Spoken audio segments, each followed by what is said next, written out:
All right, let's uncover the secret life of music you probably think you never listened to. We're talking about these epic masterpieces that have busted out of the concert hall and are now hiding, well, everywhere. In your memes, your movies, even your old ringtones. So, is classical music dead? It's a question you hear all the time, right? You probably think of it as something for the history books, kind of dusty and far away.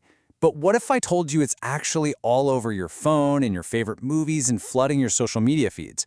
What if you're hearing it like multiple times a day and don't even know it? Okay, so let's dive right in. We're going to find the masterpieces you already know by heart, even if you have no idea what they're called. And trust me, you are going to be surprised by how much of your daily soundtrack was actually written centuries ago. So, first up, the internet's viral soundtrack. We're starting with the place we all spend way too much time. These are the sounds that have basically become the default background music for our digital lives, a lot of the time without us even noticing. I mean, do you recognize this sound? That classic phone ringtone? You almost definitely know this first piece, even if you don't think you know the name. For decades, it was the sound of a phone ringing, a music box opening, or some kid's toy. Yep, of course, it's Beethoven's Für Elise. But here's what's so wild. It's how Für Elise has changed over time. It went from just a ringtone to a full-on internet meme. Seriously, it's the go-to sound for anyone on TikTok showing off their first ever piano lesson. It's instantly recognizable, and yeah, it gets remixed into oblivion. You could say it was viral before viral was even a thing. Okay, so you've been there, right? You put on one of those aesthetic or late-night drive playlists on YouTube to just kind of chill out, and then bam, this next piece hits you. It's so common in those moody videos that the internet actually has a name for it, the Clair de lune jump scare. And that just perfectly shows how this piece has become like a cinematic shortcut for deep emotion. Directors use Debussy's Clair de lune whenever they need instant feels, instant atmosphere. It's a trope that's so common it has its own nickname, and it's basically a signal that a big, emotional, slow-motion scene is coming. Yeah, and the same thing goes for those super long study with me videos, or those sad piano playlists that get like millions and millions of views. These aren't just random calming tunes, They are very often built around a handful of specific classical giants. So really, the bottom line is this. Pieces like Beethoven's super intense and moody Moonlight Sonata or Chopin's crazy beautiful Nocturne, they are the unsung heroes of your study sessions and your chill time. You might not be looking for a classical concert, but you are looking for the exact mood that these composers absolutely perfected hundreds of years ago. All right, let's switch gears a bit and look at how this plays out in Hollywood and on the world stage. Because out there, some pieces have become so completely tied to specific moments that you can't separate them anymore. Okay, Pachelbel's Canon. Talk about a wild ride. This piece had one of the craziest journeys in music history. It was written way back around 1680, and then it basically vanished. For 2 whole centuries, it was almost completely forgotten. And then, in the 20th century, it gets rediscovered and just explodes. Now, it's the song you hear at pretty much every wedding.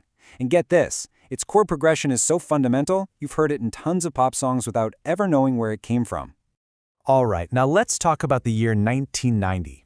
This year was a total game changer for one particular opera aria.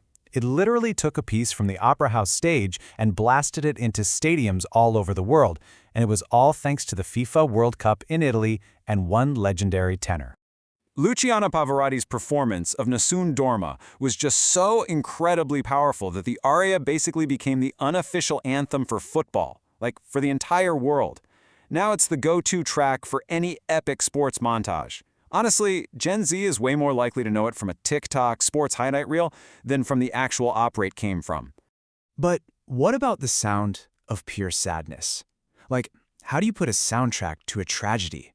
Well, it turns out one movie pretty much single-handedly defined it for generations, tying a piece of music to the idea of death itself. So, in the movie Amadeus, they used Mozart's Lacrimosa during the scene of his death. And that scene was so unbelievably iconic that the music is now the universal audio shortcut for epic, dramatic sadness. Anytime you need to signal that cosmic level of sorrow in a movie trailer, a tribute video, whatever, this is the one you pull out. All right, finally, let's get to the fun stuff. The music you probably first heard in Saturday morning cartoons. These pieces have found this amazing second life online, not as background music, but as the ultimate skill test in viral challenges. I mean, if you grow up watching Tom and Jerry, you absolutely know Liszt's Hungarian Rhapsody No. 2. It was the sound of pure, unfiltered cartoon chaos. But today, its reputation has totally changed. Now, it's the ultimate piano flex, a crazy difficult piece that pianists try to master in viral videos just to show off how good they are. Okay, get this. This next piece is so connected with outer space that it was literally broadcast from Earth into the cosmos. I mean, it went from a ballroom dance to an interstellar greeting card. How cool is that? So here's how it happened. First, Stanley Kubrick basically made Strauss's The Blue Danube the official theme for space travel in his movie 2001: A Space Odyssey. Then, it became this huge highlight of the Vienna New Year's concert that's broadcast everywhere. And then, in this totally brilliant move, the European Space Agency decided to actually live stream the waltz into deep space, cementing it forever as a true pop culture space icon. And for our final piece, let's talk spooky stuff. Seriously, what is the first song that pops into your head when you think about skeletons, ghosts, Halloween? I'm gonna bet it's this one. Saint-Saëns' Danse Macabre. It is just so perfectly spooky, right? You've got the violin that's supposed to be Death tuning his fiddle, and that xylophone that sounds exactly like rattling bones. It's basically become the default soundtrack for Halloween. You hear it everywhere, from old cartoons to modern TikTok makeup videos.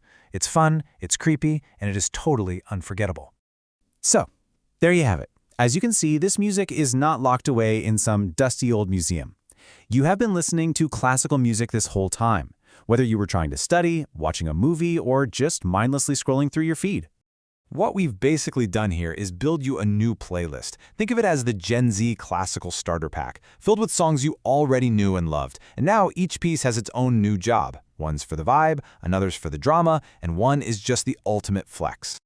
So the thing to remember is, this music isn't just history, it's alive. It's constantly evolving, getting remixed, and finding new listeners in ways the composers could never, ever have imagined. So the next time you're scrolling, or watching something, or just listening to a playlist, ask yourself, what am I really hearing? Because the answer might just be a masterpiece that's hundreds of years old.